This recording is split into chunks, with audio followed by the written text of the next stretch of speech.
Ya ve mi pantalla, ¿verdad? Sí, sí se ve. Perfecto. Entonces, vamos a empezar con mi participación. En la clase anterior, había yo señalado que al día de hoy hemos visto algunas patologías que afectan la parte alta del tubo digestivo, estómago y duodeno.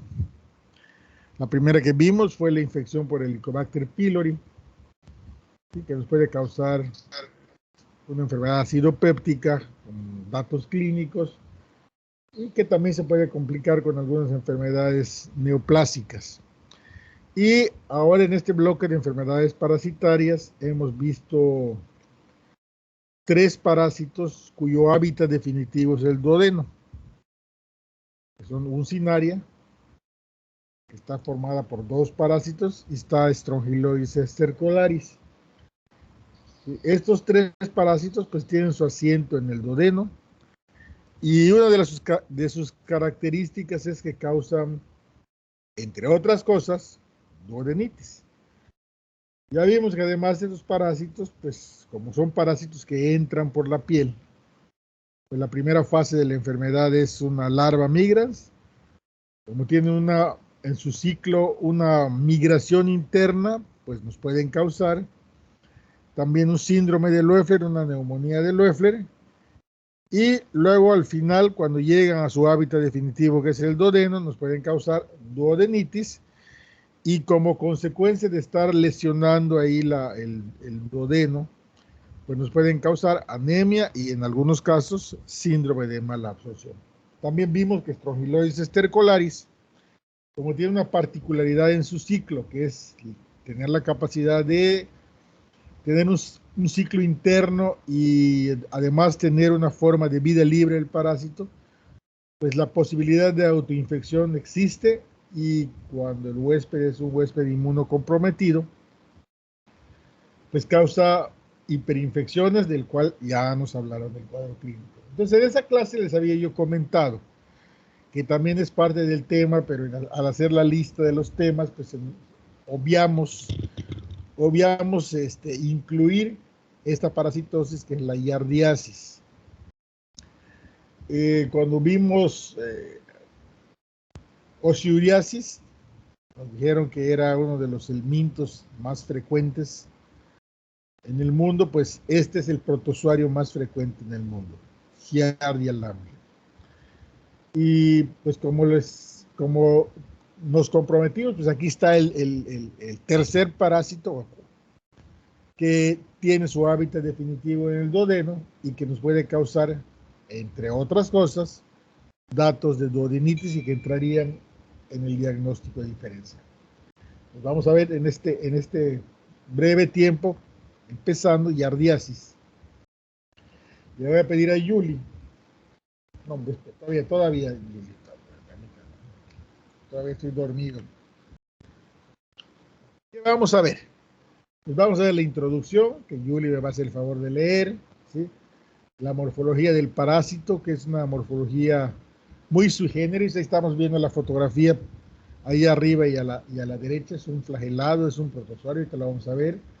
Vamos a ver algo de su epidemiología, el ciclo biológico que nos explica la enfermedad, su patogenicidad, el cuadro clínico, cómo hacemos el diagnóstico, el tratamiento y la prevención. Esta última pues es muy similar a la prevención de otros parásitos. Entonces, le voy a pedir a Yuli que nos lea la introducción de la yardiasis. Yuli, adelante. Ok, doctor. En 1651, Anton van Leeuwenhoek, considerado el padre de la microscopía, observó por primera vez la giardia cuando analizó su propia materia fecal. Después, Brian J. Ford confirmó esta observación cuando avanzó con la microscopía. Sin embargo, la primera descripción del parásito la hizo el doctor Wilhelm Land en 1859, quien en 1915, con el profesor Alfred Yard, decidió cambiar su nombre de Cercomonas intestinalis a Yarda Lamblia.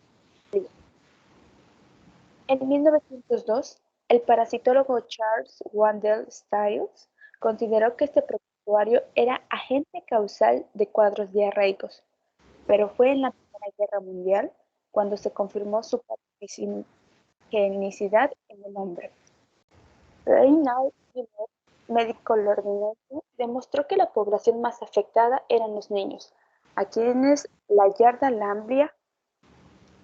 Bien, a quien la Yarda llama les puede causar un cuadro clínico de diarrea. Ahí se me cortó el texto. Gracias, Julie. Bien, entonces voy a aprovechar esta oportunidad primero para decirles que el otro profesor, uno de los otros profesores de infectología, del que seguramente han oído hablar, que es el doctor Roberto Cedillo, es un experto en yardiasis. Y él trabajó muchos años con Yardia lamblia. De hecho, hizo una maestría y un doctorado en Australia, donde trabajó con los cultivos de Yardia lamblia. En México es un pionero en los trabajos de Yardia y es un reconocido investigador a nivel mundial en este tema. Y también voy a aprovechar para recomendarles que si tienen oportunidad lean un libro que está delgadito, que se llama El Cazador de Microbios. En El Cazador de Microbios van a oír hablar de Leeuwenhoek, sí, que es considerado el padre de la microscopía, y ahí dice muchas cosas de cómo fue creando su microscopio, que antes pues, más que nada era una lupa, ¿no? Una lupa con una resolución de 10 veces, y cómo fue evolucionando el microscopio y cómo fueron descubriendo algunas cosas en ese libro que se llama El Cazador de Microbios. Regresando a nuestro tema, gracias, Yuli. ¿Sí? Vamos a ver las características del parásito. Bueno, Yardia lamblia es un protozoario y como otros protozoarios es un organismo unicelular. ¿Sí? En este caso, la especie que causa la enfermedad en el hombre pues es la Yardia, la lamblia. Hay otras especies que afectan a animales, aves, ¿sí? Y en el caso de Yardia lamblia, pues perros y gatos también, que es lo que puede mantener la enfermedad en el ambiente, ¿no? Pues es el agente causal de la yardiosis o de la yardiasis. Y en su ciclo tiene dos formas como las tiene en Tamoyo histolítica y como las tiene Balantidium poli. ¿Cuáles son estas dos formas? La forma quística, ¿sí? Y la forma de trofozoito. ¿Sí? La forma quística, que es la forma de resistencia, la forma en la que se convierte cuando está en sitios adversos y que además es la forma que puede resistir, puede contaminar y que puede transmitir, mide de 8 a 11 micras y posee 4 núcleos. ¿Sí? Cuando se tiñe este quiste se pueden distinguir sus 4 cuerpos basales en forma de coma, y los flagelos por lo general se colocan en el centro, dándole al quiste así una apariencia de S. Se me olvidó ponerle la fotografía, después se las voy a incluir en la presentación que les voy a dejar, porque tengo un dibujo de la forma quística, donde queda muy claro esta imagen que nos dicen de forma de S, por el acomodo que tienen sus flagelos cuando se enquistan. La forma de trofozoito mide de 7 a 14 micrómetros, es piriforme, tiene forma de pera, y tiene, como lo estamos viendo aquí, 2 núcleos. ¿Sí? Tiene 4 pares de flagelos, aquí no se ven, y en el centro tiene un disco suctorio, ¿sí? Que es el que le sirve para fijarse la mucosa del duodeno. Los flagelos centrales son aparentemente más gruesos que los que no son centrales. Bueno, aquí tienen el dibujito, miren, está muy bien hecho el dibujito, se parece un poquito a esto que estamos viendo aquí, aunque los flagelos en realidad no se pueden distinguir. Tiene forma de pera, sus 2 núcleos que parecen unos ojitos, esto que está aquí grandote, que es el disco suctorio, que es lo que les sirve para fijarse, y sus flagelos. Pues es una imagen muy característica. Ya después de ver la fotografía, pues casi cualquiera de nosotros lo podría identificar en la materia fecal cuando vemos esta forma. Yuli, ayúdeme a leer la epidemiología. Sí, doctor. Epidemiología. Es un indicador de contaminación del agua. Es más frecuente en países pobres o subdesarrollados. Afecta más a los que acuden a guarderías, hospicios y centros de cuidado. Los perros y gatos pueden ser transmisores. Se puede transmitir por relaciones sexuales anales orales. Es más severa en inmunocomprometidos. La forma de transmisión más común es por el agua y objetos contaminados. Gracias, Julia. Bueno, pues como verán, pues la manera de transmitirse de este parásito es mucho más fácil que la de cualquier otro de los parásitos que hemos visto, bueno, salvo Oshuro, que ya vimos que tienen huevos voladores, pues el otro que se transmite muy fácil y que puede ir contaminando muy fácil agua y alimentos es este. De hecho, hay descripciones ahí en la Segunda Guerra Mundial de brotes causados por Yardia lambda. Aquí en la siguiente diapositiva les tengo puesto dos gráficas que son construidas a partir del boletín epidemiológico de la Secretaría de Salud, que van desde 2015 a una proyección que les hice del 2021. Esta es la de la izquierda, ¿sí? Va de 2015 a una proyección de 2021. Ya no va a la semana 38. Y aquí es la proyección de lo que esperaríamos que tuviéramos al final del año. Y lo que vemos es que la frecuencia, por lo menos la frecuencia de reporte de yardiasis en el país, se mantuvo más o menos estable los primeros 3, 4 años. Y aquí, a partir de 2020, pues estamos viendo el efecto COVID, ¿no? Caída de la frecuencia de la enfermedad. En realidad no sabemos si esta caída es una caída real, pues una falta de reporte y falta de atención, porque tenemos puesto nuestros ojos en otra cosa. ¿No? Estamos viendo aquí 2020, ¿sí? Prácticamente la mitad de los casos que hubo en los otros años, y en la proyección del 2021, pues más o menos es muy parecido a lo que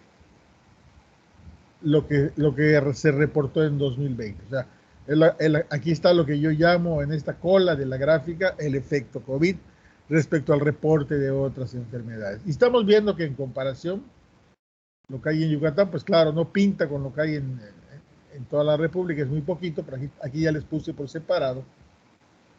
¿Sí? ¿Cuál es la gráfica de yardiasis en Yucatán? Los mismos años. De 2015 a una proyección a 2021. Es esta grafiquita que está aquí aplanada, pues ya cuando le cambiamos la escala a la curva, pues ya vemos que la imagen es muy similar a lo que está pasando en el país, ¿no? Aquí sí vemos una franca curva descendente, pero con un descenso más pronunciado, aquí 2020 y 2021.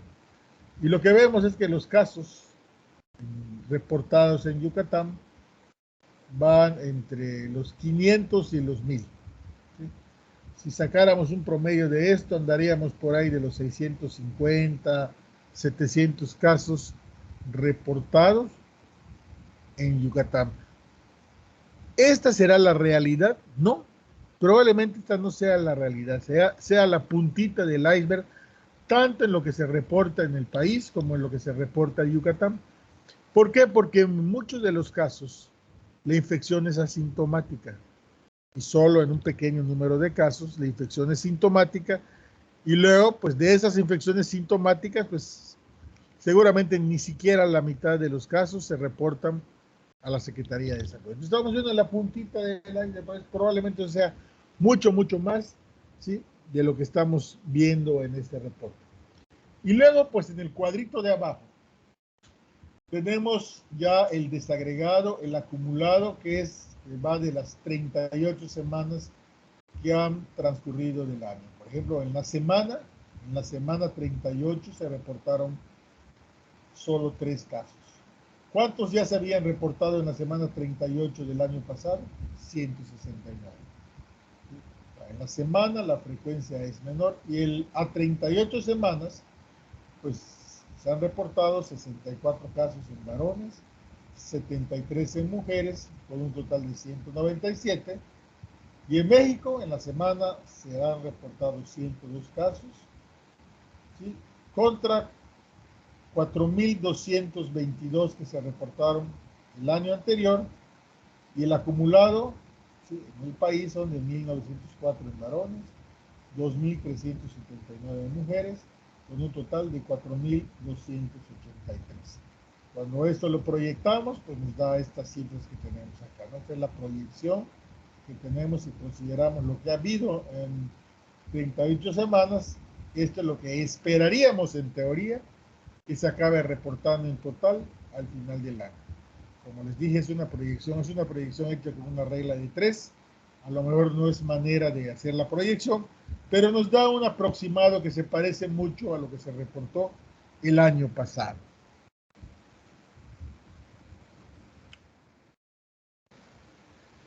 Bien, este es el ciclo biológico. El ciclo es un ciclo muy fácil, es muy parecido al ciclo biológico de Tamoeba histolítica y de Giardia lamblia. No es, es un ciclo pues relativamente sencillo, ¿no?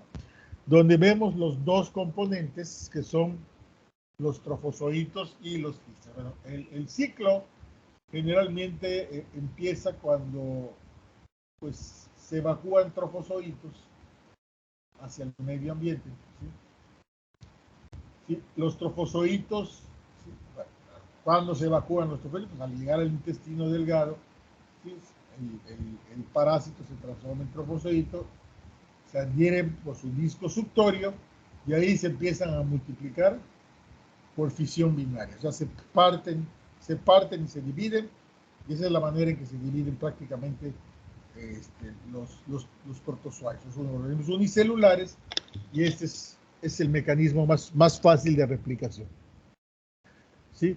De los trofozoitos en la respuesta inmune provocan inflamación y destrucción de las vellosidades intestinales.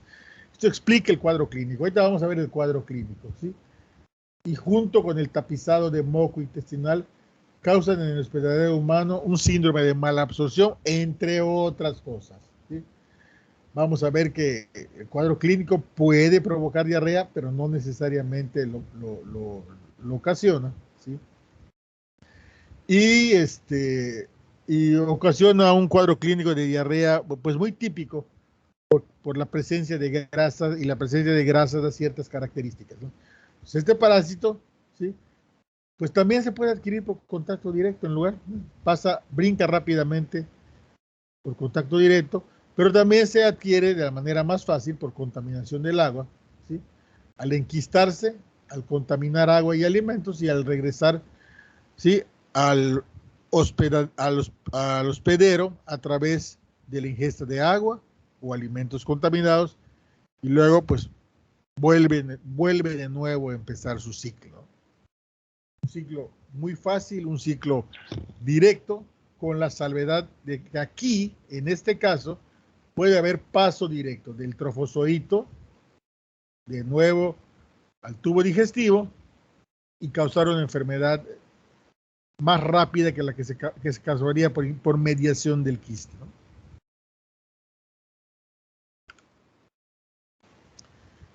Pues ya vimos algo de la patogenicidad, vamos a repasar aquí. El parásito lo que hace es evadir la respuesta inmune porque tiene una gran variación antigénica, cambia sus proteínas de superficie, ¿sí? Y estas proteínas pues son denominadas antígenos de proteínas variables, y esto es lo que hace que evada de alguna manera el sistema inmunológico. Debido a la presencia de ese disco suctorio, ¿sí?, la Giardia lamblia interfiere de forma mecánica por su efecto de tapizado en la mucosa del tubo digestivo, donde se adhiere en la parte del duodeno, y esto además pues provoca una inflamación. Del número de parásitos y del grado de inflamación pues va a depender del monto del cuadro clínico que podríamos tener.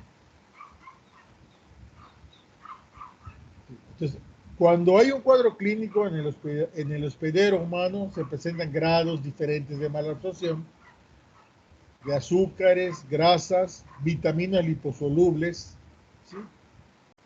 Lo cual contribuye pues a una pérdida de peso, ¿no? Al perder nutrimentos que no se pueden absorber, pues el paciente a largo plazo pues también acaba perdiendo peso, y si a esto le agregamos que tiene, además de la mala absorción, si llegase a tener diarrea, pues esto favorecería aún más la pérdida de peso.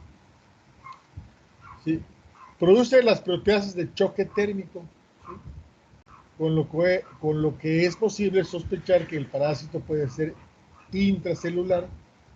Las lectinas, ciardinias, tubulinas, actinas y quitinas están implicadas en los procesos de adhesión y de invasión. Los antígenos de Giardia activan los linfocitos T citotóxicos, los cuales son los responsables de destruir las vellosidades intestinales o hacerlas cambiar de forma. Y recordar que si se cambian las vellosidades intestinales, se cambia su forma, pues además también se cambia su capacidad de absorber, entonces se vuelve un círculo vicioso. Y esto pues explicaría el cuadro clínico. Es algo pues de alguna manera parecido a lo que pasa con un cinariasis. Yuli, ¿me ayuda a leer esta de cuadro clínico, por favor? Sí, doctor. Cuadro clínico. Asintomático. Síndrome de colon irritable en el adulto. Duodenitis. Diarrea. Con estentorea. Ahí está mal, Mala es estatorrea. ok. Mala absorción intestinal. Vitaminas liposolubles. A, D, E, K, B12 y ácidos grasos. Muy bien, entonces los datos de duodenitis, pues ya los vimos anteriormente, ¿no? Es dolor epigástrico, ¿sí? Náusea y vómitos, son datos que sugieren duodenitis o gastritis. ¿Sí? La diarrea con esteatorrea, pues generalmente son evacuaciones pastosas, no tan líquidas como lo veíamos en el síndrome diarreico por virus y bacterias, son semilíquidas o semipastosas, ¿sí? Y se caracteriza por tener abundante grasa, se ve brillante la grasa encima de ellos, de la evacuación. Y esta mala absorción de la grasa provoca también que las bacterias formen gases, ocasionan distensión abdominal, ¿sí? Meteorismo y luego pues dolor abdominal por la distensión, ¿no? Que van acompañando a la esteatorrea. Sí, y bueno, el síndrome de malabsorción puede causar a largo plazo deficiencia de esas vitaminas, y por lo tanto es posible que en aquellos que tienen mucho tiempo de estar parasitados, ¿sí? Y que tengan mucho síndrome de malabsorción, como se afectan estas vitaminas y en especial la vitamina B, pues también puede cursar con una anemia megaloblástica. Gracias, Julio. ¿Cómo se hace el diagnóstico? Bueno, el diagnóstico se hace, para continuar sobre el tema, con parasitoscopía. O sea, la parasitoscopía es la piedra angular en el diagnóstico de esta enfermedad. ¿Qué podemos observar? ¿Qué líquidos podemos observar? ¿O qué muestras clínicas podemos observar? Bueno, pues podemos observar líquido denal o podemos observar materia fecal. Entonces, dependiendo de la muestra clínica, pues será el nombre de la prueba, ¿sí?, parasitoscópica que vamos a utilizar. En el caso de los coproparasitoscópicos, ¿sí?, ahí están dos que podemos utilizar, ¿sí? El coproparasitoscópico de concentración con la técnica de Faust, que ya vimos en una clase anterior, y el coproparasitoscópico de concentración, nada más que esta es por sedimentación con la técnica de Groff. O sea, ambos coproparasitoscópicos son coproparasitoscópicos de concentración, Nada más que uno es por flotación, o sea, estudiamos el sobrenadante, y el otro es por sedimentación, o sea, estudiamos lo que está abajo. Algo parecido como lo que hacíamos con la técnica de Beerman, ¿sí? También podemos hacer estudios coproparasitoscópicos en fresco, o sea, tomar una muestra directa de la materia fecal, diluirla y observarla directo al microscopio, pero pues aquí la posibilidad de que encontremos al parásito pues todavía es menor que con las técnicas de concentración, aunque en los pacientes que tienen mucha parasitosis pues también lo podríamos observar. Y la otra manera de hacer el diagnóstico es a través de la detección de antígenos de Yardia-Lamblia en materia fecal. Tenemos, seguramente hay más, pero las que mencionan en el lugar donde yo consulté, pues están estas dos técnicas para detección de antígeno, que es la técnica de ELISA y la técnica de inmunofluorescencia, que puede ser directa o indirecta. De alguna manera, estas técnicas de detección de antígeno, pues lo que nos están demostrando también, pues es la presencia del parásito en el tubo digestivo. Y en respecto al tratamiento, pues existen muchos tratamientos que pueden ser útiles en esta enfermedad, en la yardiasis. Cuando revisamos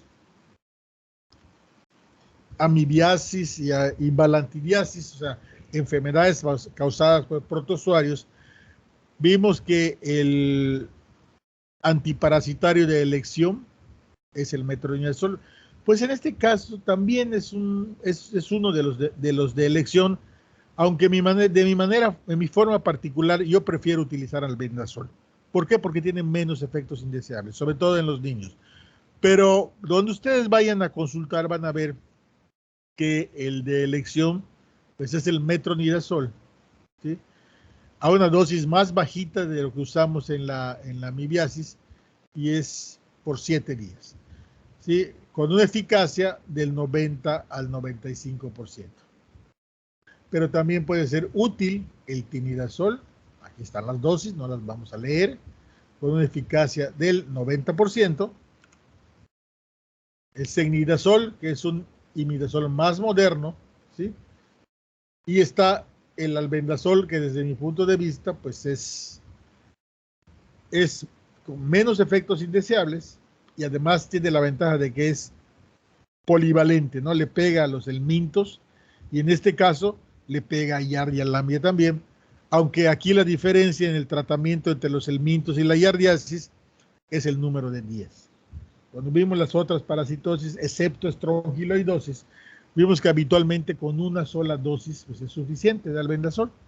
En este caso, pues al igual que con el metronidazol, tendríamos que dar entre 5 y 7 días. Bien, otros medicamentos que pueden ser de utilidad y que usamos pues, todavía menos, ¿sí? Porque son más fáciles y más baratos y más conocidos los otros, pues está la furazolidona. La furazolidona en realidad no es un antiparasitario, es un antibiótico, ¿sí? Pero tiene efecto contra Yardia-Lamblia y también está la nitazoxanida, ¿sí? Que es un fármaco polivalente que le pega a varios tipos de protozoarios. ¿Sí? Entonces veamos que tenemos muchos recursos terapéuticos para la yardiasis. Y bueno, por último, le voy a pedir a Yuli que nos lea las medidas preventivas, que son muy similares a las medidas preventivas de otras parasitosis. Adelante, Yuli. Okay. Medidas preventivas. Medidas higiénico-dietéticas. Educación para la salud. Ingesta de agua hervida o embotellada. Evitar el manejo de alimentos por personas infectadas. Entre las medidas dietéticas, pues son esas medidas de contacto digestivo, ¿no? El lavado de manos antes y después de ingerir los alimentos, el lavado y la desinfección de las frutas y las verduras, hervir el agua o tomar agua de garrafón o agua clorada. Y en la educación para la salud, pues explicarle a la gente a manera gruesa qué es la enfermedad, cómo se transmite Y bueno, cuando vimos ahí anteriormente la epidemiología, vimos que es una enfermedad que es más frecuente en los sitios donde se concentra mucha gente. Por ejemplo, en las guarderías, pues los niños pues andan pasando sus dulces, andan pasando los juguetes, se los meten a la boca. Pues ahí habría que lavar con cierta frecuencia y desinfectar de alguna manera los juguetes y tratar de evitar que se pasen sus utensilios de comida o que se estén compartiendo sus alimentos así de la boca de uno a la boca del otro, aunque es verdaderamente difícil hacerlo, ¿no? Bien, creo que es la última diapositiva y con esto pues ya damos por visto el tema de giardiasis, que es un tema relativamente pequeño y ligero. ¿Alguna pregunta, duda o comentario? Gracias, Yuli. No, doctor. Muy bien, entonces voy a aprovechar para decirles que esta semana, a más tardar el viernes, tienen que hacer su tarea de la evolución natural de la enfermedad y para reforzar el conocimiento, ¿sí? La tarea de evolución natural de la enfermedad la van a hacer de giardiasis. Ya está ahí puesta en la plataforma y es algo que quiero que ya hagan esta semana y a más tardar el viernes ya esté ahí en la plataforma. ¿Está claro? Y esto es nada más para reforzar el conocimiento respecto a este tema que está chiquito. ¿De acuerdo? Sí, doctor. Muy bien. Pues si ya se surge una duda, alguna duda con la tarea, pues ya la veremos. Vamos a continuar entonces con teniasis. Maestro, disculpe, tengo una duda rápida. ¿Sí? Bueno. ¿Hay algún momento en el que se prefiere utilizar, por ejemplo, Secnidazol en vez del Metronidazol? ¿O puede recetarse de igual manera? Es de igual manera, es al gusto. Ahí está la lista de medicamentos que son útiles, ¿sí? Es al gusto. Pero ya vimos que el de elección es el metronidazol. Pero en los niños hay que tratar de evitarlo. Pero pues, uno puede usar cualquiera de los otros. Les digo que en lo particular yo prefiero el albendazol, porque el albendazol es algo que usamos con mucha libertad y en realidad causa muy pocos efectos indeseables. Yo trabajé en el IMSS pues 30 años y en los últimos años usábamos el albendazol como tratamiento, pues decíamos, ¿no? Bueno, tiene un niño con datos de dolor abdominal, pues le damos tratamiento antiparasitario, le dábamos albendazol y nos quitábamos del problema de si era ascaris, trigocéfalos, yoshuros o yardias. ¿Sí?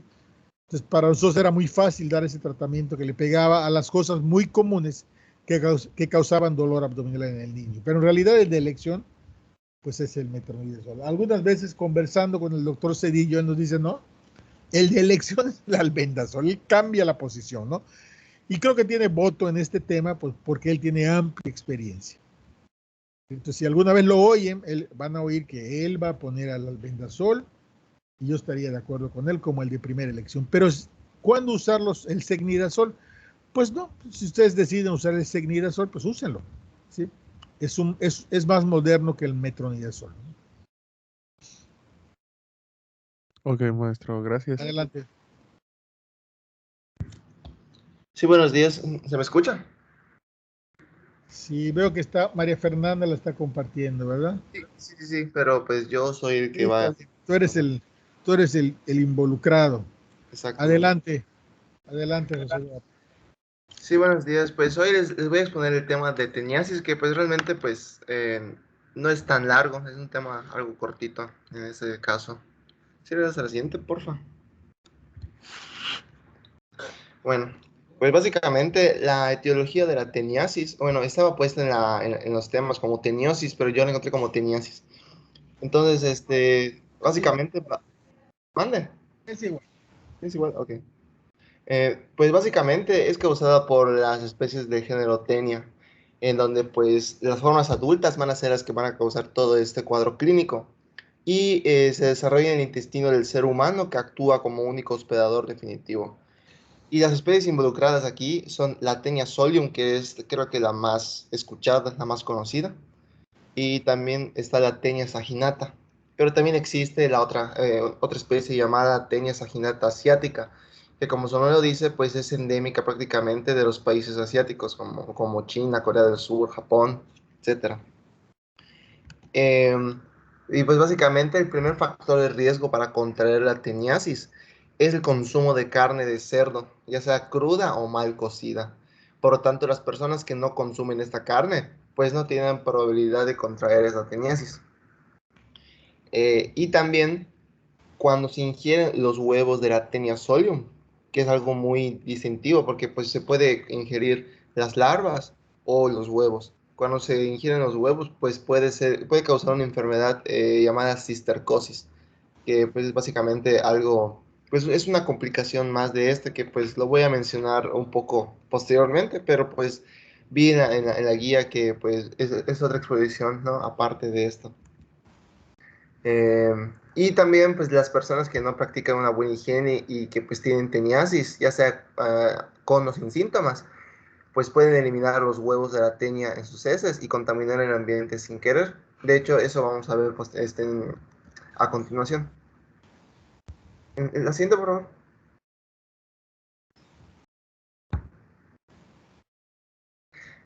Bueno, en cuanto a la fisiopatología, no encontré tanto, así que yo incluí aquí el ciclo vital, que me pareció pues relevante en este caso. Pues básicamente se inicia en la parte de abajo, en donde dice número 1, en donde los huevos o las proglótides de las tenias, pues se van a eliminar en las heces, ¿no? En las heces de las personas. Y por lo tanto, pues esos huevos pueden sobrevivir durante días o meses en el medio ambiente. Y por lo tanto, el ganado vacuno y los cerdos pueden infectarse de esto, pues al comer pasto, en donde pues puede estar aquí las heces de la persona. Y por lo tanto, se infectan al ingerir pues esta vegetación contaminada. En caso del ganado vacuno, se infecta más que nada de la Taenia saginata y de los cerdos de la Taenia solium y también de la Taenia saginata asiática. Ya en el intestino del animal, las oncósferas, que son una primera etapa motriz de los estodos, pues estas se van a abrir y van a liberar sus huevos hacia el torrente sanguíneo y pues se van a diseminar a varios órganos. Y pues entre esos, pues igual se puede diseminar a varios órganos o se queda en el intestino del animal. Y ya posteriormente, pues se va a invadir la pared intestinal y migran a los músculos estriados, en donde se convierten en cisticercos. Y pues este proceso tarda aproximadamente 10 semanas en que suceda. El cisticerco puede sobrevivir durante varios años en el animal y los seres humanos, por lo tanto, al consumir la carne de cerdo infectada, debido a que pues está mal cocida o que está cruda, se pueden infectar. Y ya, pues, ya una vez que la tenia está en el intestino del humano, pues el cisticerco se desarrolla durante 2 meses y ya se convierte en una tenia adulta. Y esta a su vez puede sobrevivir durante varios años dentro de él.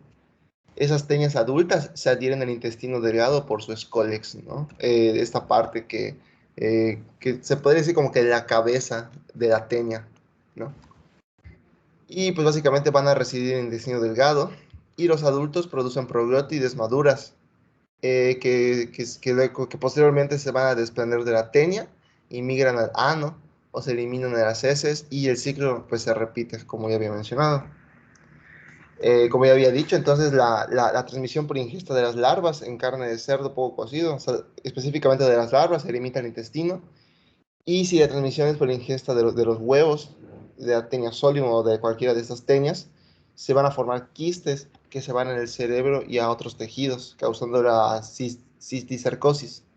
Y ya cuando se extiende básicamente al cerebro o a la médula espinal, pues puede provocar esos dolores de cabeza y convulsiones. Y se va a llamar neurocisticercosis, que va a ser un tema que se va a ver posteriormente.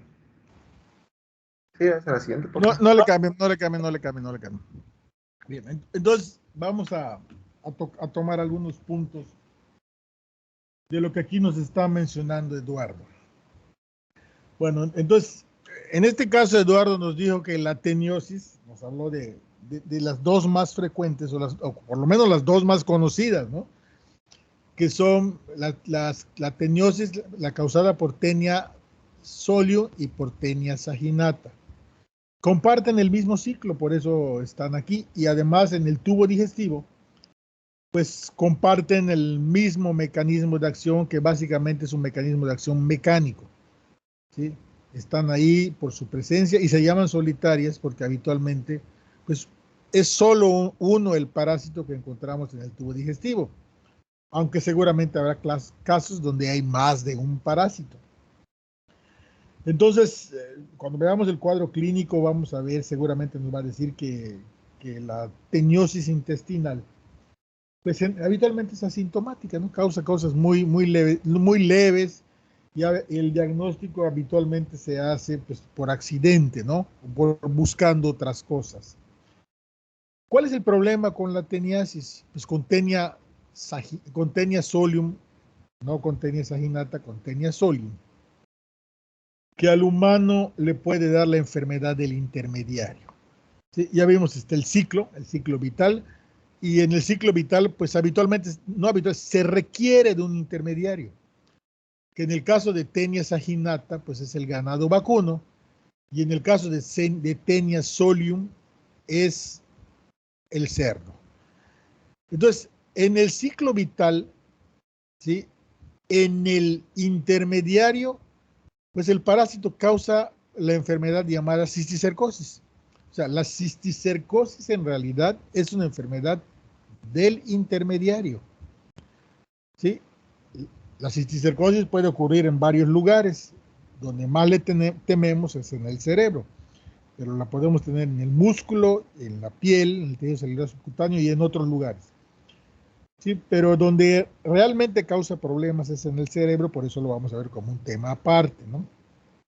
Entonces, la enfermedad del intermediario es la cisticercosis. Lamentablemente, ¿sí? En muchos casos nosotros hacemos el papel de intermediario al ingerir lo que ingiere el intermediario. ¿Sí? ¿Qué es lo que ingiere el intermediario? Pues son los huevos del parásito, y entonces le da al humano la enfermedad del intermediario de Taenia solium. Y cuando el humano le da la enfermedad del intermediario, que es la cisticercosis, pues ahí se acaba el ciclo, porque al día de hoy, pues todavía nosotros no practicamos el canibalismo. Tal vez el día que se practique el canibalismo, pues podamos ver que una cisticercosis complete su ciclo, es muy posible, ¿no? Pero al día de hoy, pues esto no sucede. Acaba el ciclo con nosotros como intermediarios al no completarse por el estilo de vida, ¿no? Entonces, dos enfermedades. La enfermedad del hábitat del huésped, del hospedero definitivo, que es la enfermedad de tubo digestivo, y la enfermedad del intermediario, en el caso de Taenia solium, que es la cisticercosis, de la cual hablaremos posteriormente. También nos tienen puesto ahí la forma infectante. La forma infectante, ¿sí? Para que nos cause teniasis a nosotros, pues es la ingesta del cisticerco en la carne. Sí, pero la forma infectante para que nos cause cisticercosis, pues es lo que es la forma infectante para el intermediario, ¿no? Los huevos de la tenia, ¿sí? Está un poco medio revuelto a la hora de decirlo, y se les olvida y se les vuelve a preguntar, pero es muy importante que recordemos que la enfermedad del intermediario es cisticercosis y la del humano es teniosis, pero que a nosotros nos puede dar la enfermedad del intermediario. Y comprenderlo porque los mecanismos de prevención pues dependen del conocimiento de este ciclo biológico. También en el cuadrito de abajo del ciclo, ese cuadro grande donde dice T solium y T saginata, donde hay dos segmentos, un segmento de Taenia solium y un segmento de Taenia saginata, y luego un huevo. Ellos tienen puesto la D de diagnóstico. Esto quiere decir que el diagnóstico lo podemos observar a través de los proglótides, que son los segmentos del parásito, que es un saco lleno de huevos, o a través de la observación del huevo directamente. El huevo de ambos parásitos es indistinguible uno del otro, pero los segmentos no. Los segmentos difieren en su tamaño y en el número de ramas uterinas. De tal forma que si queremos identificar la especie de tenia que tenemos en el tubo digestivo, lo que tenemos que observar es o la cabeza, o sea, el escólex, que es lo que está en el lado 5, arriba y a la derecha, que son marcianos totalmente diferentes, o observar el interior de un proglótide que tiene número de ramas uterinas diferentes. En realidad, tenia solium, que es más cortito, tiene muchas más ramas uterinas, que es todo eso que están viendo en su interior como un chorizo desdoblado, son las ramas uterinas del parásito. Adelante, Eduardo. Sí, sí, sí. Muy bien. La siguiente, por favor. A ver, A ver, antes de eso, ¿nos trae la descripción del parásito, Eduardo? ¿En qué consiste el parásito? su morfología como tal, Ajá, no, no lo puse. no la pusiste. ¿La tienes a mano en algún lugar? No, es que lo empecé a leer y como que decía cosas como que yo lo consideré que no era tan relevante porque pues solo decía como tal su estructura, por lo menos en la fuente en donde yo lo consulté. A ver, pásate entonces a la anterior y yo complemento con la estructura del parásito con la imagen que tienes anterior. Bueno, les había yo dicho que la manera de diferenciar al parásito es a través de su escólex, ¿sí? O a través de sus segmentos. Entonces el parásito es un parásito acintado, ¿sí? Por eso es un platelminto, plate de plano. Parásito acintado, platelminto. ¿Sí? Es largo y está conformado por tres partes. La cabeza, que es la que estamos viendo allá, que es diferente, tiene forma diferente, ya vamos a hablar de alguna de las diferencias, ¿sí? Y el cuello, que es la parte más joven del parásito. Cabeza y cuello son la parte más joven del parásito. Y el conjunto de la cabeza y el cuello se llama estróbilo. En realidad, lo que hay en un cisticerco, lo que está metido en el cisticerco, pues es la cabeza y el cuello del parásito, es el estróbilo, lo que llega acá, madura, evoluciona, se enquista y cuando lo comemos, llega al tubo digestivo como cabeza y cuello, como estróbilo. A partir del cuello, ¿sí? Empieza a crecer el parásito, se empieza a alargar y tiene esta forma segmentada, ¿sí? De cinta. La parte más proximal a la cabeza es más delgada y conforme se va alejando de la cabeza, va siendo más gruesa, de tal forma que las partes finales son más gruesas, pero además son las partes fecundadas, ¿sí? La Taenia solium, tanto la Taenia solium como la Taenia saginata, son hermafroditas y en cada segmento tiene tanto órganos sexuales masculinos como femeninos, de tal forma que en cada segmento pues hay una cópula y una reproducción y cuando llegan al final del camino, lo que pasa es que este saco, este segmento se desprende y es esto desprendido, afortunadamente, lo que se expulsa a través de la materia fecal, el proglótido. Y la gente lo conoce como azar. ¿Por qué? Porque parece un petalito de azar por su color blanco nacarado, que además tiene una musculatura propia y se mueve. Cuando se expulsa a través de la materia fecal, uno puede ver ese contraste blanco sobre el café y uno puede ver que se mueve, es macroscópico. Y en el interior del proglótido fecundado, pues es un saco de huevecillos en realidad, ¿sí? Que puede ser absorbido como tal o se rompe el saco y luego contamina alimentos y pasa al intermediario. Entonces esto es muy importante porque cuando veamos el tratamiento vamos a ver que para asegurar que el paciente haya curado después de un tratamiento, pues tendríamos que ver la expulsión de la cabeza, ¿sí? Del estróbilo, cabeza, ¿sí? Bien, en la cabeza es una estructura que guarda una importancia porque, como verán, la forma es diferente. En el caso de la Taenia solium, que también le llamamos Taenia armada, la cabeza es más redondita, aquí es más triangular.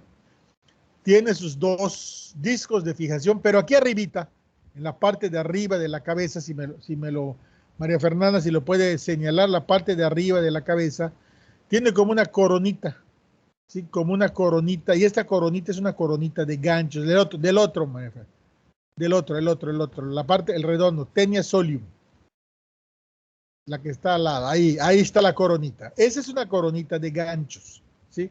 Entonces, vean, la forma de la cabeza es más redonda, ¿sí? Y tiene arriba una corona de ganchos, ¿sí? Por eso también el otro nombre de Taenia solium, su apodo es Taenia armada, ¿sí? En el caso de la Taenia saginata, pues esa corona no la tiene, la cabeza es más triangular y pues se fija con sus discos suctorios que son más grandes en realidad. Entonces, el observar la cabeza y el observar los proglótidos nos puede definir qué tipo de tenia nos está parasitando. Aunque el tratamiento es similar y el cuadro clínico es similar, hay una gran diferencia, ¿sí? Que es la posibilidad de tener cisticercosis, que solo existe en el caso de Taenia solium y no existe en el caso de Taenia saginata. Por eso es importante. Sí, y cuando veamos el tratamiento, vamos a ver qué importante es que cuando damos el tratamiento, tratar de que los proglótidos salgan intactos a través de las evacuaciones, porque el que se rompan al interior podrían ocasionar cisticercosis por paso directo de los huevos a través del tubo digestivo y causarnos la enfermedad del intermediario. Entonces, esa es la estructura general de estas tenias, que son, pues, de los parásitos más grandes del tubo digestivo, ¿no? Después de la lombriz, de Ascaris lumbricoides, este es el siguiente parásito, o ese es el parásito más grande. Entre los dos es el más grande y además también es el platelminto más grande, ¿no? Muy bien, sigamos entonces. Doctor, ese es el culpable. Bueno, yo he visto, por ejemplo, en Instagram o en Facebook que pues cortan el intestino, lo abren y hay muchos parásitos dentro de son estos. No, yo creo que los que están viendo son Ascaris lumbricoides. Ok, Cuando porque ves un montón como si fuera espagueti, ajá, exacto. son Ascaris lumbricoides, porque este habitualmente es uno. Bueno, también parece un espagueti, ahorita voy a buscar fotografías por allá, ¿sí? Pero este es uno, habitualmente es uno. ¿Sí? Y esto pues no está no está como parásito en el tubo, en el intestino delgado del intermediario. En los cortes del intestino del intermediario habitualmente son Ascaris, lo que estamos viendo. Es muy común en los cerdos, por ejemplo, ¿no? El Ascaris lumbricoides. Ok, ok. ¿Sí? Adelante. Muy bien. La siguiente, por favor. Bueno, en el caso de la epidemiología, pues las infecciones por Taenia saginata, como ya había mencionado, es por el consumo de carne de res cruda. Y especialmente en Europa Oriental, Rusia, África Oriental y América Latina. Y en las infecciones de Taenia solium son más prevalentes en comunidades en donde, como se dijo, no hay saneamiento, no hay un saneamiento adecuado y también donde las personas que comen esa carne de cerdo. Y se han registrado mayores tasas de enfermedad en personas de América Latina. Y como ya había también mencionado, la tenia asiática se halla solamente en Asia. En la foto es la prevalencia de la teniasis, en donde pues los países que están pintados de color naranja, como México, parte de Sudamérica, parte de Asia y África, estos pues obviamente pues tienen una tasa de prevalencia muy alta debido pues a la falta de saneamiento en diversas partes. Y en Europa pues hay una baja prevalencia, pero pues también podemos observar. Sí, la siguiente, por favor.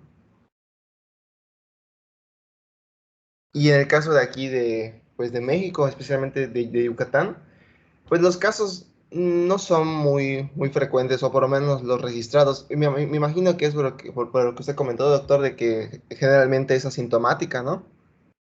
Claro, así es. Exacto. En el caso de Yucatán, pues ese es el boletín epidemiológico de la reciente semana. Y pues en aquella semana, pues Yucatán no registró ningún caso. Y en todo el 2021, pues llevan acumulados cinco hombres y y 12 mujeres. Y llevan más casos hasta ahorita de los acumulados en 2020. Y pues el total de casos, pues tampoco no es tan alarmante. Es muy bajo, la verdad. Siguiente, por favor. Ahora bien, el cuadro clínico de la tenia solium. Bueno, yo lo dividí en cuadro clínico tanto de la tenia solium como de la tenia saginata, porque encontré que podrían dar, si bien casos con cuadros clínicos similares, pues tienen ciertas diferencias. En el caso de la tenia solium, pues podemos observar que los síntomas causados es por la producción de sustancias tóxicas, no por parte de este es todo. Hay irritación intestinal, irritación mecánica intestinal, anemias y síndromes por malabsorción. De hecho, pues puede haber o sea, el síndrome de malabsorción, como ya lo había mencionado, o sea, se puede eliminar lo que son las vellosidades del intestino y por lo tanto pues, se puede dejar de reabsorber los electrolitos y vitaminas liposolubles que pueden causar esta anemia y puede haber deshidratación, porque también puede haber diarreas, náuseas y sensaciones de hambre. Sin embargo, como ya había mencionado usted, pues puede ser asintomáticas estas en el caso de la tenia solium. Y también es bastante frecuente encontrar una eosinofilia moderada en sangre periférica, mayor al 13%, porque recordemos que los eosinófilos son los leucocitos que van a estar presentes durante una infección parasitaria. Entonces se van a incrementar su número. La siguiente, por favor. Y en el caso de la tenia saginata, pues la clínica es producida pues, por el gusano adulto. Y pues, las infecciones leves por la tenia saginata suelen ser asintomáticas. Y las más importantes se pueden acompañar pues, de irritación de la mucosa intestinal y síntomas derivados de la toxemia, que pues, va a originar la absorción de los productos metabólicos del parásito. Y por lo tanto puede causar dolor abdominal, diarrea, mareos, cefalea y anorexia. Y también pues va a haber diversos signos y síntomas que se producen por orden de frecuencia. En primer lugar tenemos la eliminación de las proglótides en un 98%. También están los dolores epigástricos en un 35%, además de náuseas, vómitos y también sensación de hambre.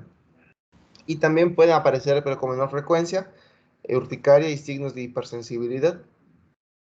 Y pues las complicaciones más frecuentes también pueden ser apendicitis, obstrucción o perforación intestinal y también la colangitis. Siguiente, por favor. Ahora el diagnóstico. Pues básicamente el diagnóstico pues es investigar de forma directa las heces y también puede haber el examen de las ramificaciones colaterales de las proglótides, ¿no? Que pues va a contener los huevos y nos permite identificar a la especie también. Sin embargo, hay un problema con esto, porque pues en primera puede haber excreción intermitente de los elementos parasitarios.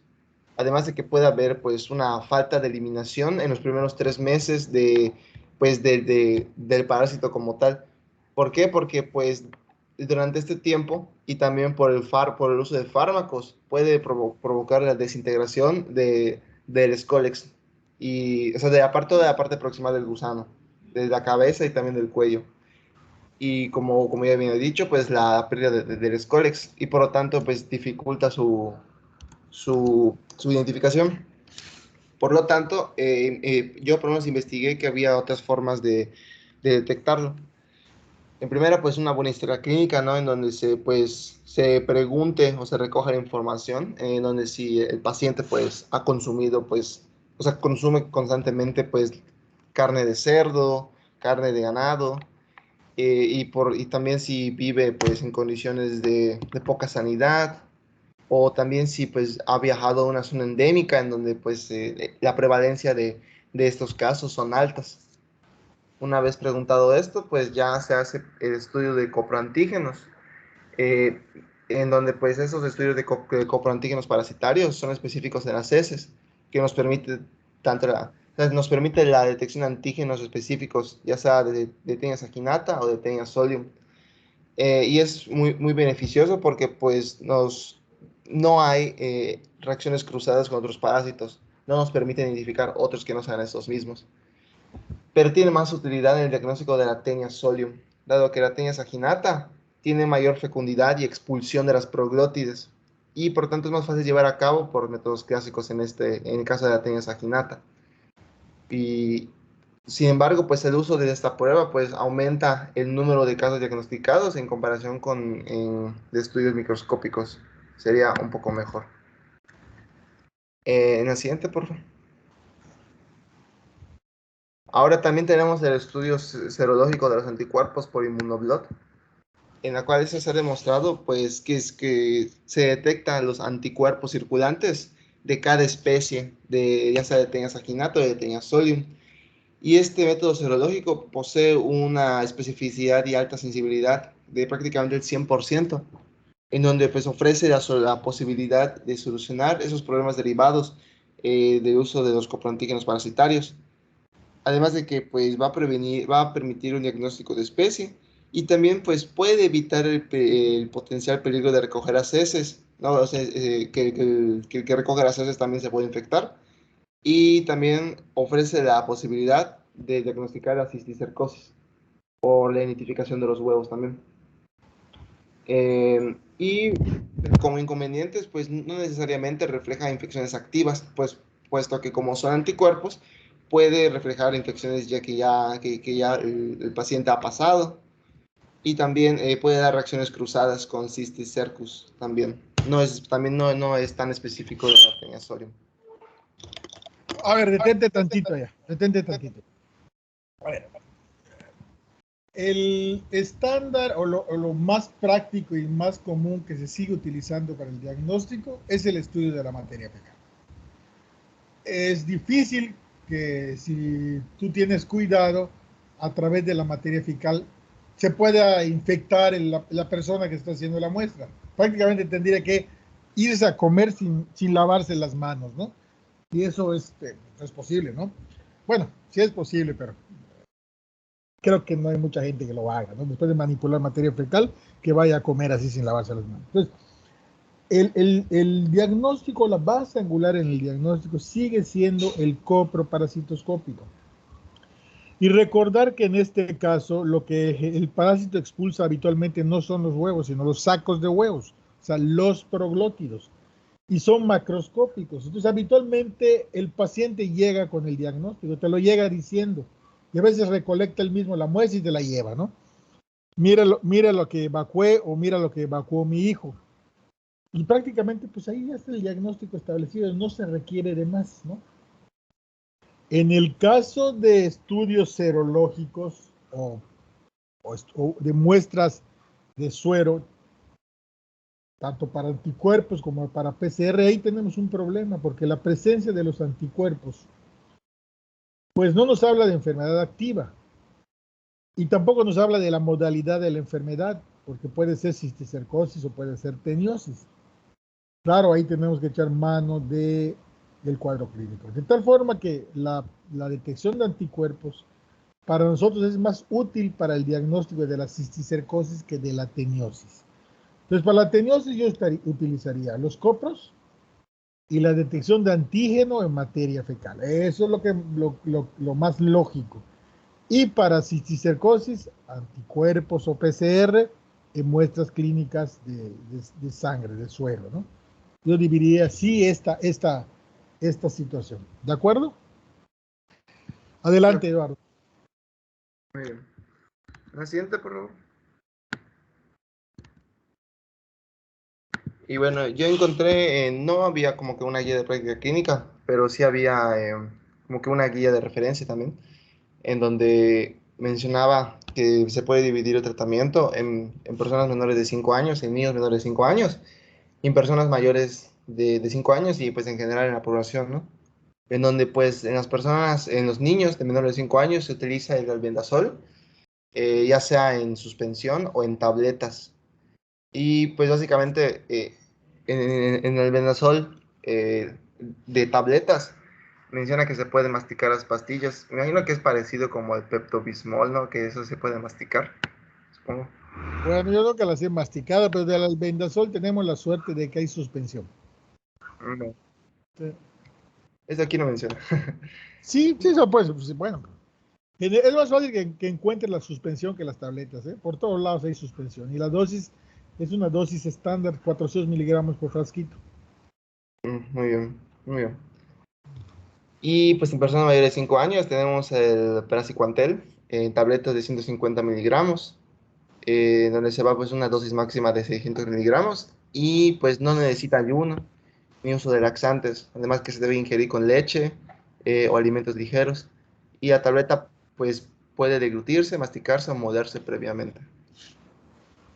En el siguiente, por favor. Y ya como... A ver, Ya, regrésate. A ver, yo te voy a pedir que tomes nota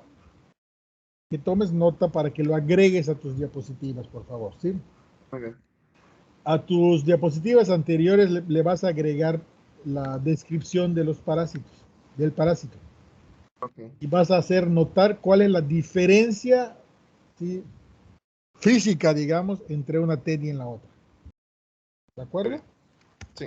Esa es una. Y la otra, que le agregues a tu tratamiento las medidas no farmacológicas, entre las que vas a poner esta que es muy importante: el laxar al paciente después de darle el tratamiento antiparasitario. Eso es lo que no se les debe olvidar. Entre otras medidas no farmacológicas, una muy importante es darle laxante al paciente. ¿Por qué darle laxante a un paciente? Porque cuando tú le des el tratamiento antiparasitario, ¿sí?, el albendazol tiene efecto sobre la tubulina, acuérdense, y lo que hace es depleta al parásito de glucógeno, impide la integración de la tubulina y lo destruye. Y esa destrucción del parásito va a hacer que se liberen esos sacos de huevos que de manera regular salen completos. Y al liberarse esos sacos de huevos en el tubo digestivo, pueden penetrar directamente y causar cisticercosis.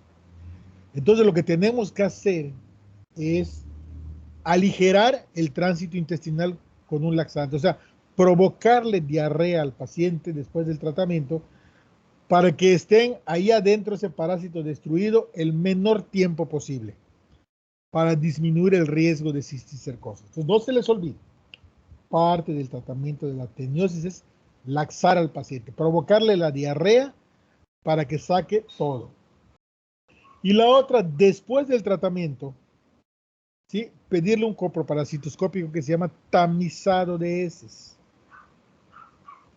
¿Qué es el tamizado de heces? Pues, suena muy feo, pero es recolectar la materia fecal de 24 horas después del tratamiento y llevarla al químico para que la cuele. ¿Qué es lo que qué le vamos a pedir al químico? Que busque el Scolex. Si vemos el Scolex, podemos garantizar que ese paciente curó de teniasis. Porque habitualmente es uno y sabemos que el parásito crece a través de la cabeza y el cuello.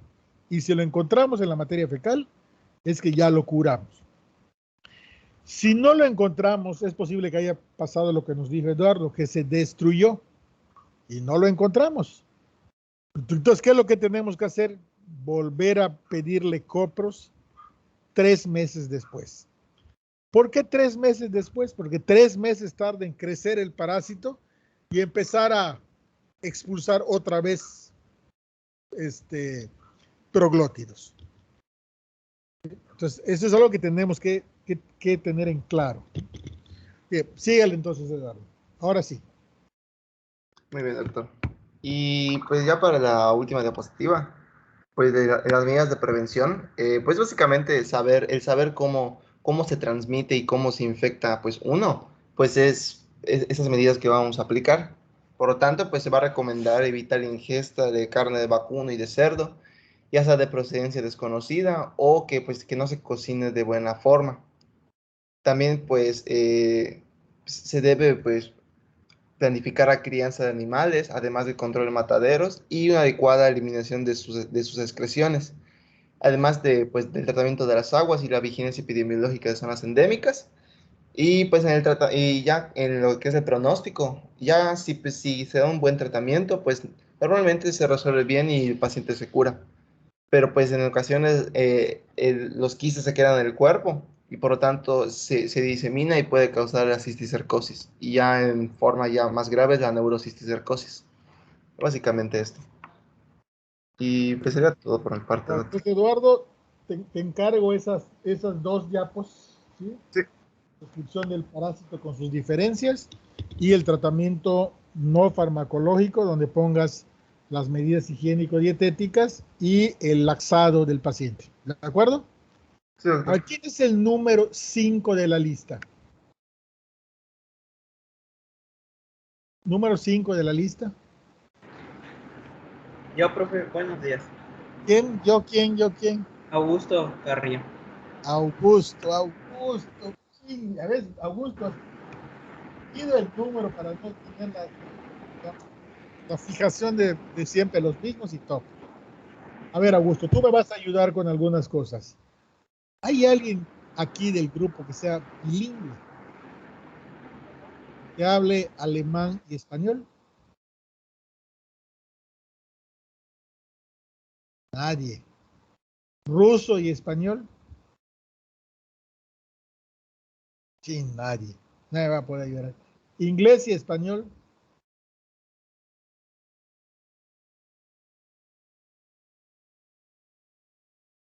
Número 13, ¿quién es? Ya vi la manita. Soy yo, soy lo que están aspirando, así que no se escucha nada. Ah, no importa, Emiliano. Juan Emiliano, no importa. Que estén aspirando. ¿Dónde estás? ¿En un restaurante? Voy a ver los audífonos, disculpe. A ver, porque no lo escuché muy bien. Ah, no importa. A ver, entonces ustedes me van a ayudar, Augusto y Emiliano. Yo les voy a decir en qué momento. Voy a compartir mi pantalla. Y le voy a pedir a Augusto que lea. Augusto, lee lo que está aquí en el resumen, Augusto.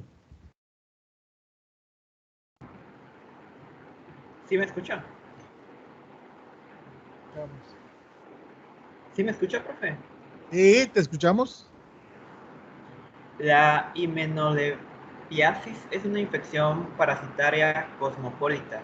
Su prevalencia global oscila entre 0.1 y 58%. Es más frecuente en niños. El agente etiológico es encestodo Hymenodepis nana, que evoluciona mediante ciclos vitales.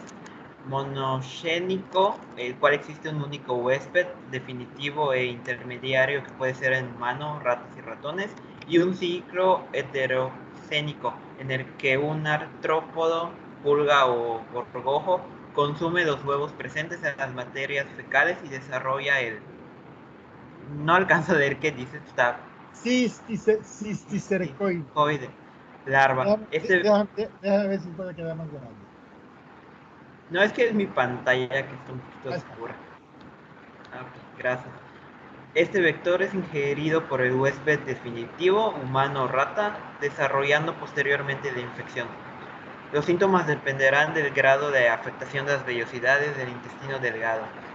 Se destacan dolor abdominal, meteorismo, diarrea, irritabilidad, prurito anal y anorexia. El tratamiento de elección es el praziquantel, 25 miligramos, dosis única. Muy bien, gracias, Augusto. No te vayas, tú me vas a seguir ayudando, ¿eh? Entonces, vean ustedes. Hace un momento, Eduardo nos habló de la solitaria, de la teniasis, tenia solium y tenia saginata, pero no son las únicas, ¿sí? Aquí tenemos un ejemplo de otra teniasis, como lo dice aquí, es un céstodo, que se llama Hymenolepes nana, ¿sí? Que causa enfermedad entre el 1 y el 58% de la población global. Quizás sea más frecuente que las otras teniosis. Y aquí, a diferencia de las otras tenias, aquí hay dos intermediarios, o puede haber dos intermediarios, o puede haber uno solo, o un ciclo directo, ¿sí? Y causar la enfermedad. Pues vamos a ver ahorita, pues vean ustedes cómo hay otras teniasis. ¿Sí? Supuse que no la iban a ver, supuse que no la íbamos a encontrar, porque de repente parecen cosas raras, ¿no? Pero no es tan rara, más que el nombre es lo raro. ¿Sí? A ver, vamos a leer un caso clínico de una iminoliepiasis. Adelante, Augusto. Usuario de 42 años de edad, nacido y residente en Quito, de ocupación comerciante de madera, sin antecedentes patológicos personales ni familiares de importancia. Acudió por presentar cefalea, náuseas que llega al vómito por una ocasión, además dolor abdominal generalizado, cervicalgia y artralgias generalizadas. La esposa menciona como causa aparente la ingesta de comida contaminada con heces de roedor, rata, con el fin de no desperdiciar los alimentos. Se realizó exámenes de laboratorio, encontrándose en el coproparasitario Hymenopteris nana. Se prescribió praziquantel 25 miligramos kilo dosis única. Sin embargo, no se lo consiguió, por lo que se administró niclosamida 2 gramos dosis únicas que provocó náuseas inmediatamente después de su administración, que llegó al vómito por 3 ocasiones y epigastralgia. Su recuperación fue progresiva y finalmente se dieron los síntomas. Perfecto. Entonces aquí estamos viendo que los datos clínicos pues son muy parecidos a la de las otras amibiasis, a las otras teniasis, ¿no? ¿Cuál fue la piedra angular para irle a buscar su enfermedad? Esto que habitualmente no te lo llegan diciendo, ¿no? Que para ahorrar se comía los alimentos que ya estaban contaminados por las heces de las ratas. Esto originó a que le hicieran sus coproparasitoscópicos, ¿sí? Y encontrasen pues una suficiente cantidad de la tenia enana, Hymenopteris nana, ¿no? Y aquí estamos viendo otras modalidades de tratamiento, y ambas, tanto el praziquantel como la niclosamida, también son útiles en el tratamiento de tenia sólida y de tenia saginata. Vamos a leer el siguiente caso, Augusto. Acá.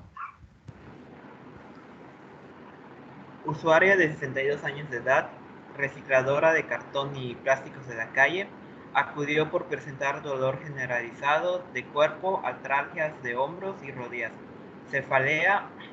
Estos síntomas los atribuyó a estrés. Examen físico. Dolor de leve intensidad en mi abdomen inferior y puntos vesicouretrales positivos.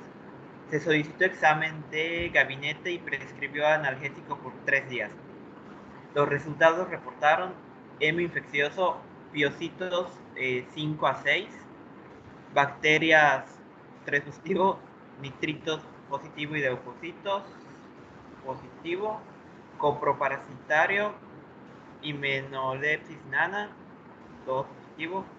Se prescribió nitrofurantoína 100 miligramos, PID por 7 días y de igual manera praziquantel, pero la usuaria no regresó al control y se presume que no tomó la medicación a causa de sus escasos recursos económicos. Y en este caso la paciente tenía una infección de vías urinarias, esto que dice como hemo, ese examen microscópico de orina, ¿sí? Donde estamos viendo aquí datos de infección urinaria y además pues le pidieron sus copros, ¿no? Y encontraron el parásito. Le dieron el tratamiento nitrofurantoína 2 veces al día por 7 días y le dieron el tratamiento para la iminoliepiasis, pero no saben si lo tomó. Bueno, vamos a ver qué dice aquí. Creo que ya está. Gracias, Augusto. Entonces vamos a pedirle a Emiliano. A ver, Emiliano. Ándale, Emiliano. Practica tu inglés acá. Espera, me surgió algo ahorita, no estoy pendiente de la computadora. No estás en la computadora. Es que tengo que alejar un momento, me pidieron algo, ahorita. Está bien. A ver, ¿quién se avienta?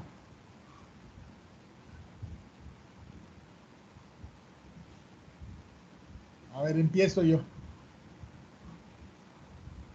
Aquí dice, la iminoliepiasis es causada por 2 céstolos. ¿sí?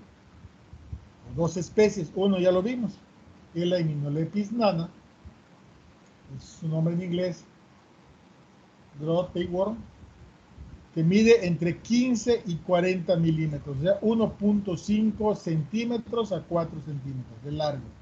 Y la Hymeneolepis diminuta, ¿sí? O gusano de la rata, Red Tapeworm, cuyo adulto mide entre 20 y 60 centímetros. O sea, estamos viendo que en comparación, estos dos cestos son mucho más pequeños que los cestos anteriores y que comparten algo, ¿sí? Que es que causan enfermedad a través de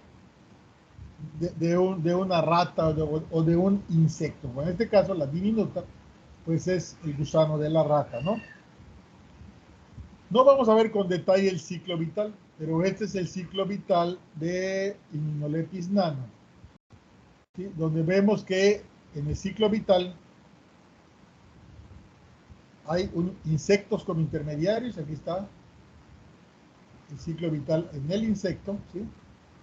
Del insecto puede pasar a la rata y de la rata contaminar alimentos y regresar al tubo digestivo. O puede ser un ciclo directo, ¿sí? Por contaminación de aguas y alimentos humanos y no pasar por la parte larga, ¿sí? Del ciclo vital con sus intermediarios insecto y rata, ¿sí? Este sería el ciclo de la Hymeneolepis nana. Y el de la diminuta está todavía un poquito más complicado, ¿sí? Porque aquí vemos todavía más intermediarios, pero básicamente, ¿sí? Es algo muy parecido. Aquí hay un insecto, ¿sí?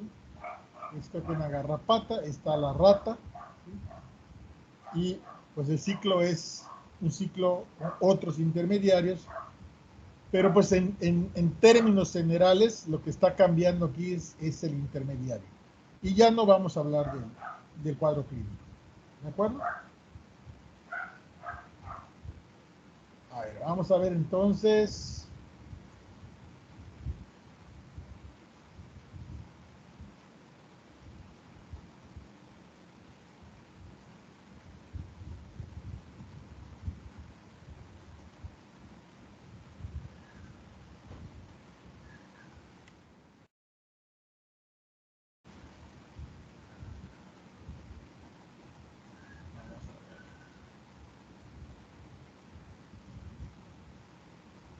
A ver, María Fernanda.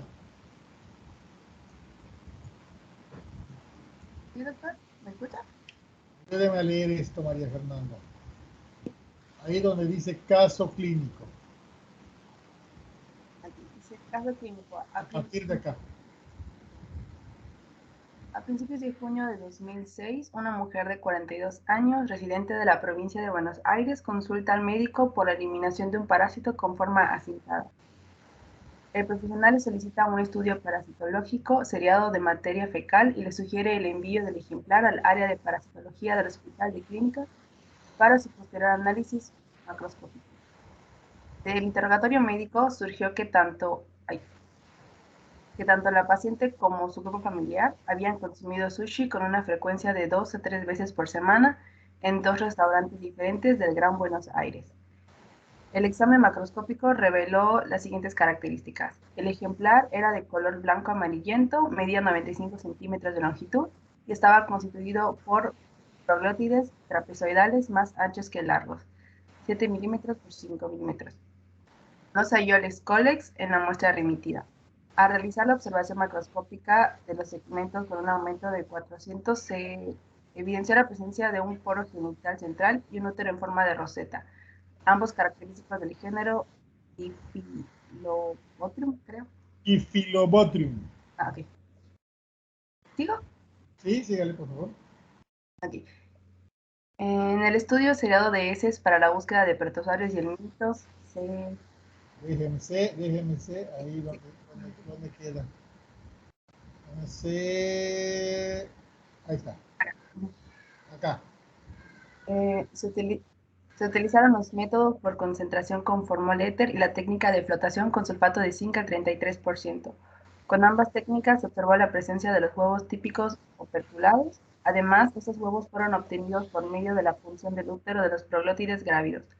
Se midió un total de 50 huevos y se obtuvo una media de 68.4 micrómetros de largo por 52.1 micrómetros de ancho. La paciente fue tratada con una única dosis de 600 miligramos de praziquantel y se le indicó la realización de un estudio control.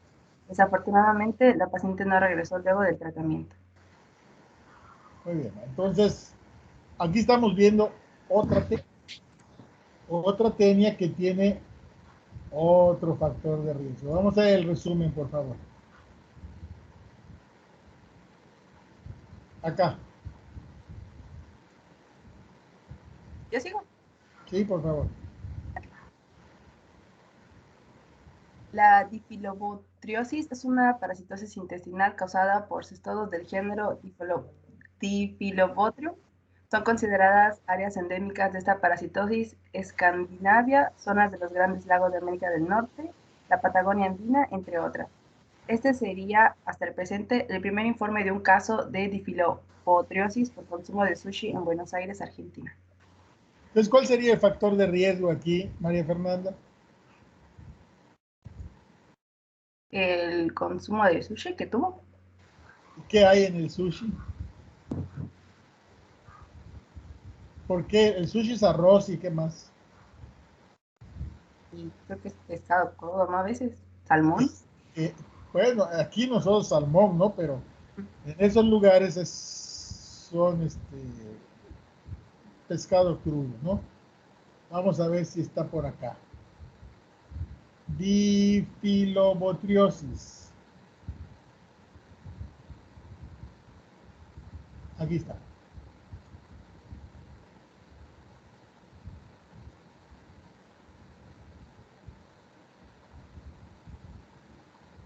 Emiliano, ¿ya regresaste?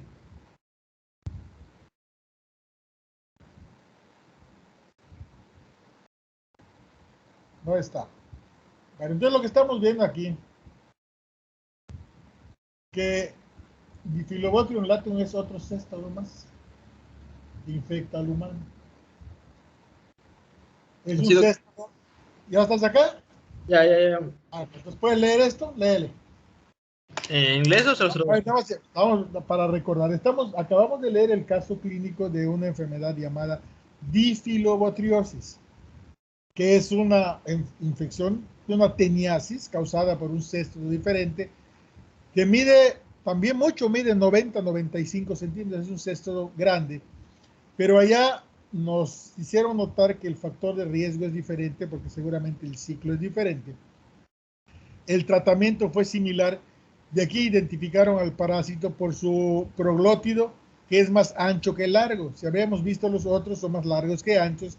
Este es más largo, es más ancho que largo, pero además aquí también sus ramas uterinas son diferentes y su cabeza pues también es diferente. Entonces, si puedes leernos, Emiliano, ¿qué es el Difilobotrium? En este caso, Difilobotrium latus. Se lo traduzco, ¿no? Se lo traduzco. Ok.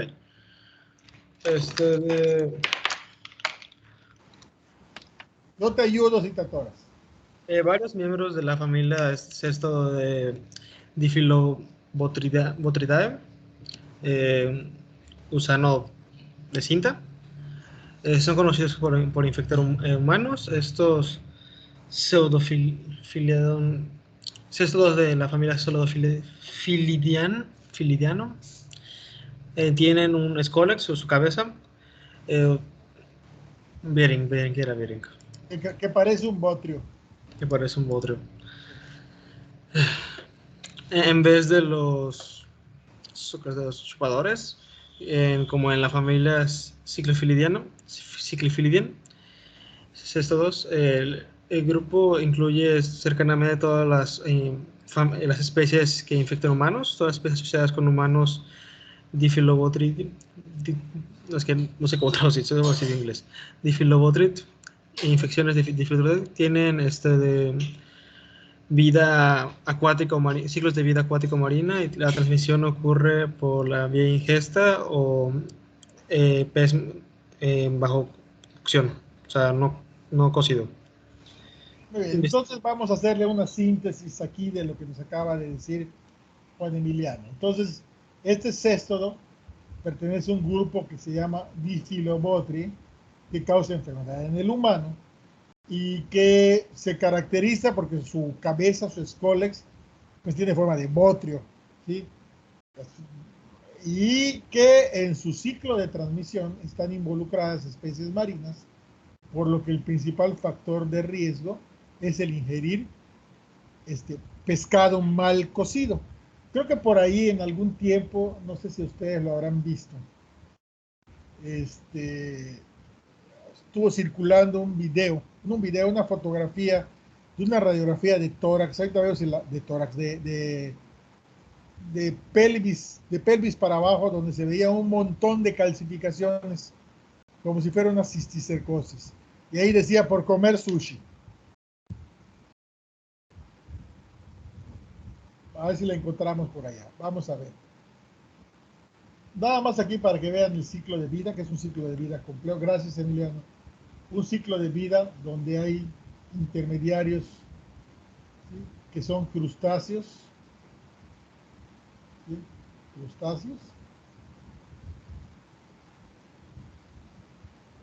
que son ingeridos por pescados, y los pescados pues son ingeridos por el hombre y nos causan enfermedad.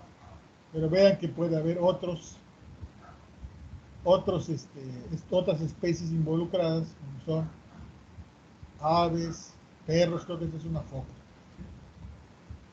Entonces es un ciclo donde hay más intermediarios, pero varios de ellos son marinos. Y vamos a ver aquí el tratamiento.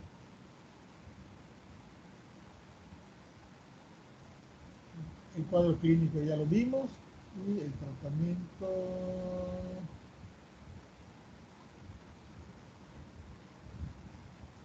A ver, Emiliano. Acá. El diagnóstico por laboratorio. La identificación microscópica de huevecillos es la base del nivel diagnóstico de la familia, del gen.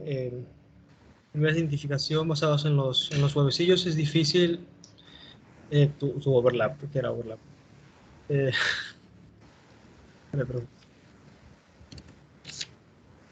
En la superposición de las formas morfológicas. Los huevos son normalmente numerosos, pueden ser demostradas sin técnicas de concentración.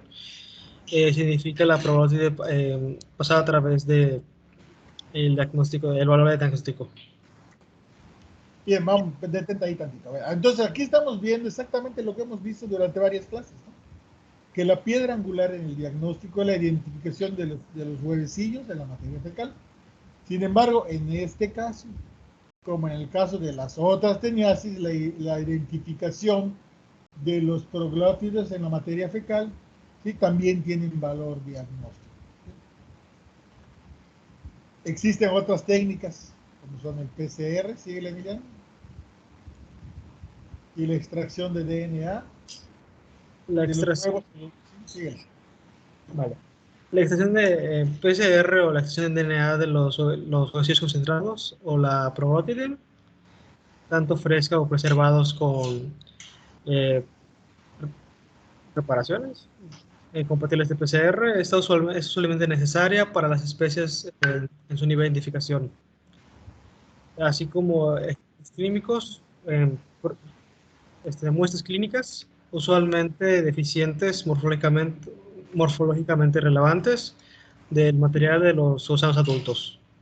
El escólex, o sea, la cabeza, el cuello, el estróbilo, el cuerpo, así como el tratamiento puede cambiar, distorsionar Sí, la estructura. la estructura morfológica. Bien. Entonces, Como ¿qué es lo que estamos viendo acá? Aquí lo que nos está diciendo es que el PCR, ¿sí?, el PCR tiene alguna utilidad, pero sobre todo en el caso de estudios de investigación. Sí, nos dice que también puede ser de utilidad en el caso de que el estróbilo, la cabeza y el cuello sea destruida por el tratamiento. Entonces, nos dice que la manera de identificar el género es a través de la identificación de la cabeza y el cuello.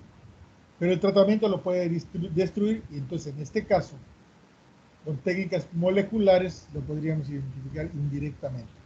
Pero que lo común es utilizar esas técnicas moleculares para estudios de investigación. O sea, no es parte de un recurso clínico del que estaremos echando mano todo el tiempo. Y aquí no está el tratamiento. Muy bien. ¿Preguntas, dudas o comentarios? Entonces, Doctor, ¿esta difilobotriosis es común aquí en Mérida? pues la verdad es que no. Si ustedes lo Fíjese- encuentran, o por lo menos, a ver, ¿cuántos de ustedes sabían que existía?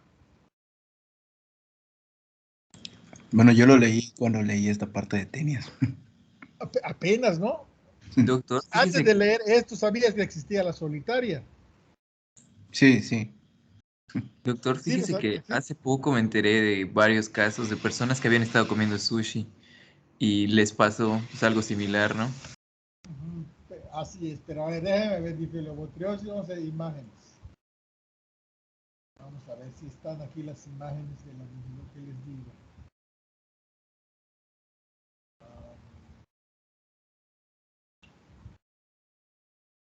No, no está.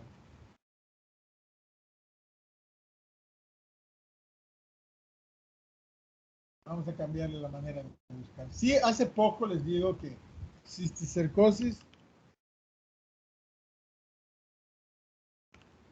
Vamos a poner sushi. ¿Cómo se escribe sushi? Creo que así.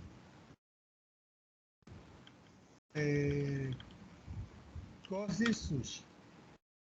Ahí está. Esto es lo que estaba circulando, miren. ¿No? Estuvo circulando por Facebook un tiempo. Esta es la que estaba, miren. Dice, Amibri Sushi acabó con gusanos en todo el cuerpo. Estaban poniendo la fotografía. Pero es relativamente reciente, no es algo, miren, no es algo de conocimiento popular. En este caso, lo que estamos viendo, pues no es la teniosis, sino aquí por comer crustáceos, seguramente, donde está, ¿sí? Nos dio la enfermedad del intermediario. ¿Sí? Nos pasó lo que le pasa a la rata, según esto, ¿no? Y aquí está la mala difusión para el sushi.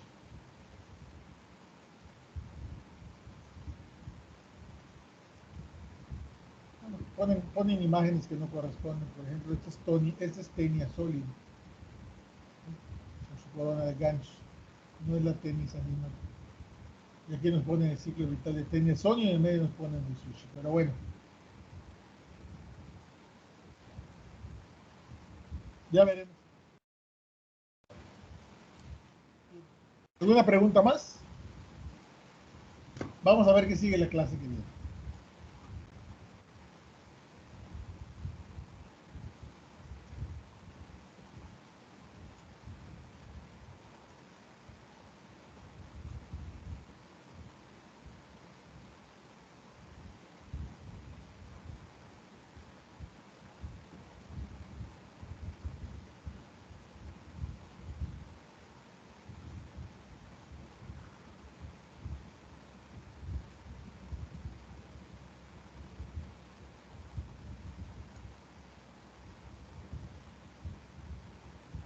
Bueno, pues vamos a seguirnos con las hepatitis, ¿no? Ya estamos en hepatitis virales.